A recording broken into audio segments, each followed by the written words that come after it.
জয় গুরু। পরম প্রেমময় শ্রী শ্রী ঠাকুরের রাতুল চরণে জানে আমার শতকোটি প্রণাম।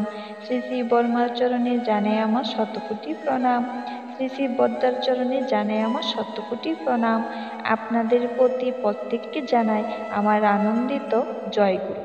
আজ ইষ্ট প্রসঙ্গে যে বিষয়টি আপনাদের সঙ্গে শেয়ার করব সেটি হলো পরম পুরুষ প্রদত্ত শক্তি কখন কাজ করে। খুবই দুর্দান্ত একটি ইষ্ট প্রসঙ্গ। একজন কথা প্রসঙ্গে বললেন, পরম পুরুষের প্রদত্ত শক্তির জোরে সাধারণ মানুষকেও বহু অসাধারণ কাজ করতে দেখা যায়। শ্রী শ্রী ঠাকুর বললেন, তিনি সবাইকে শক্তি দিয়েই রেখেছেন। যতই অনুশীলন করা যায় ততই শক্তি বেড়ে ওঠে। আবার পরম পুরুষের উপর যার ভাব যত প্রগাঢ় হয় সেই ততই অফুরন্ত শক্তির যোগান পায়। ভাব থাকা মানে তার চাহিদা মতো হয়ে ওঠা, নিজেদের চলন চরিত্রকে সেইভাবে গড়ে তোলা। তাই তার প্রতি ভাব হলে অর্থাৎ তার মনমতো হয়ে উঠলে মানুষের আর কোনো অভাব থাকে না। তার চরিত্রই তাকে সব পাইয়ে দেয়। ভাব কথার মানে হওয়া। একজন কথা প্রসঙ্গে জিজ্ঞাসা করলেন, ঠাকুর, গীতায় আছে সাধুদের রক্ষার জন্য, দুষ্টুদের বিনাশের জন্য এবং ধর্ম সংস্থাপনের জন্য আমি যুগে যুগে অবতীর্ণ হই। এর মধ্যে বিনাশায় চ দুষ্কৃতাম কথার মানে কি? শ্রী শ্রী ঠাকুর বললেন, তার নীতিবিধি ও দর্শনের আচরণ সম্বন্ধিত যাজনে সারা জগৎটাকে যদি প্লাবিত করে দেওয়া যায়, মানুষগুলিকে দীক্ষিত করে যদি তার পথে চালিত করা যায়, তাহলে দুষ্কার্য করার আকাঙ্ক্ষাই মানুষের কমে যায়। তিনি যখন আসেন তখন তাকে দেখে, তাকে ভালোবেসে মানুষের সৎ অর্থাৎ জীবন বৃদ্ধির চিন্তা ও কর্ম বেড়ে যায়। আর ওইটি যেই পরিমাণে বেড়ে যায়, অসৎ প্রবণতাও সেই পরিমাণে নষ্ট হয়। এই আমি যা বুঝি। কেউ সাবার হয়ে থাক তা তিনি চান না।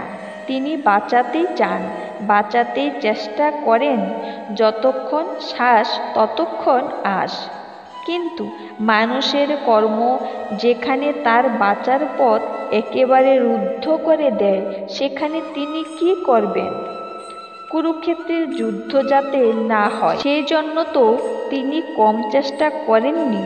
কিন্তু দুর্যোধনের দল তাকে সেই সুযোগ দিল কই? তাই তার ফল যা হবার তাই হলো। উক্ত ব্যক্তি পৃথিবীতে দুষ্কৃতকারী বোধহয় কখনো নিঃশেষ হয় না।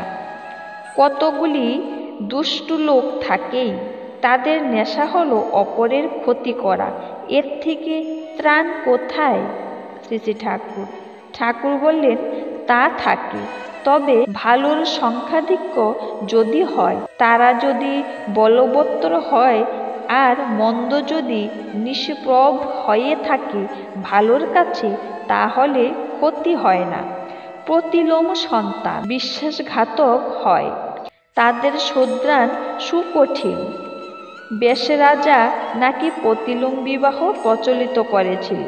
তার আগে নাকি প্রতিলোম ছিল না, কিন্তু সে থেকে প্রতিলোম আর গেল না। মন্দ মানে প্রবৃত্তি পরায়ণ লালসা। আমরা মৃত্যু চাই না, কিন্তু মৃত্যুর চলনায় চলি। ভগবানের আর এক নাম বিধি। আমরা যেমন করব, যেমন চলব, ফলও পাব তেমন। এর থেকে রেহাই নেই। তবু পরমপিতা দয়া করে সর্বদা আমাদের অজস্রভাবে রক্ষা করেন, তাই বাঁচোয়া। নইলে আমাদের ভুল ত্রুটির কি অন্ত আছে?